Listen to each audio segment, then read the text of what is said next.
शाम का समय। अपने कमरे में माँ बिस्तर पर लेटी थी। आज उसके हाथ कांप रहे थे, चेहरा पीला पड़ चुका था।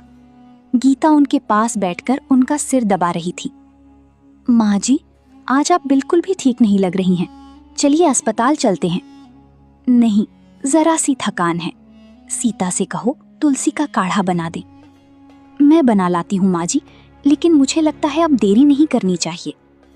तभी अमन कमरे में आता है। गीता ठीक कह रही है माँ, आपकी हालत ठीक नहीं है। मैं भैया को बुलाता हूँ। रवि भी बूढ़ी माँ के पास आ जाता है। क्या हुआ माँ को?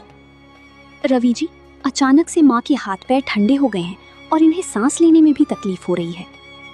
चलो देर मत करो, गाड़ी निकालो अमन, माँ को तुरंत अस्पताल ले चलते हैं। दोनों भाई माँ को लेकर अस्पताल पहुँचते हैं। अस्पताल का इमरजेंसी वार्ड। डॉक्टर माँ को स्ट्रेचर पर लेकर अंदर ले जाते हैं। दोनों भाई बाहर बेचैन खड़ी थी। गीता और सीता पास में चुपचाप बैठी थी। आप बहुत देर से लाए हैं। इनकी हालत पहले ही बहुत बिगड़ चुकी थी। इन्हें कार्डियक अटैक हुआ था। क्या मतलब डॉक्टर साहब? हमें खेद है, आपकी माँ अब इस दुनिया में नहीं रही। सन्नाटा छा जाता है। सीता रोने लगती है। गीता की आंखों से भी आंसू बहती हैं, लेकिन वो संयमित रहती है। माँ ऐसे कैसे चली गई? मैं तो उन्हें अपनी बेटे के स्कूल एडमिशन के लिए अपने साथ शहर ले जाने वाला था।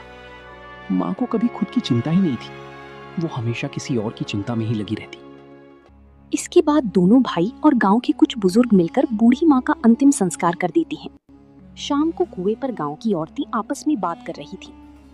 अरे तूने देखा, गीता तो उनके लिए सब कुछ करती थी, फिर भी बूढ़ी माँ ने सीता को सिर पर चढ़ा रखा था। जब भाग्य फूटे हो तो अपना भी पराया हो जाता है। अब ये सच आज तक किसी से छुपा है? घर पर अमन और गीता आपस में बातें कर रही थी। गीता, तुमने माँ को आखिरी समय तक नहीं छोड़ा। उन्होंने तुम्हारे लिए कभी कुछ अच्छा नहीं कहा, फिर भी तुम माँ को इतना अच्छा समझती हो। मैंने माँ को माँ की तरह चाहा, पर उन्होंने मुझे बेटी की तरह नहीं। फिर भी मैं अपनी इंसानियत नहीं खो सकती थी।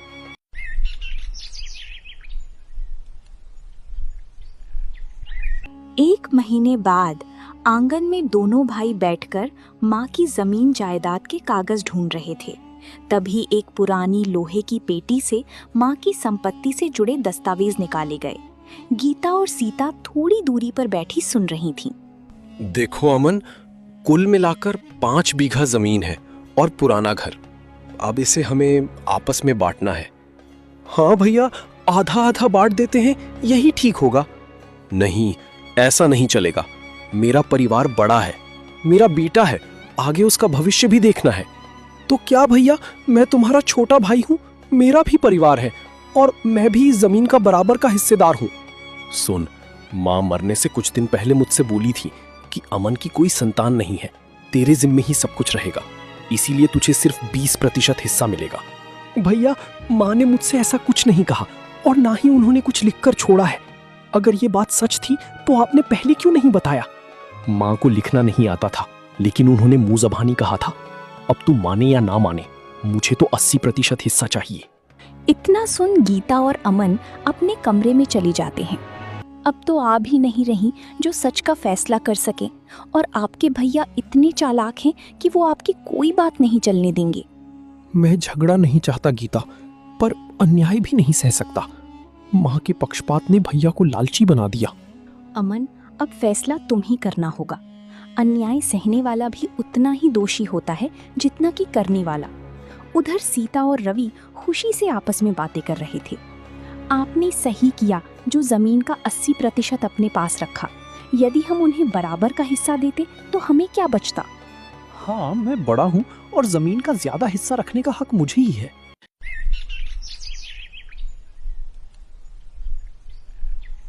सुबह का समय। अमन और गीता अपने 20% हिस्से की छोटी सी जमीन पर खड़े थे। दोनों के हाथों में पीठ की थैली थी। सामने की ओर रवि का बड़ा खेत फैला हुआ था।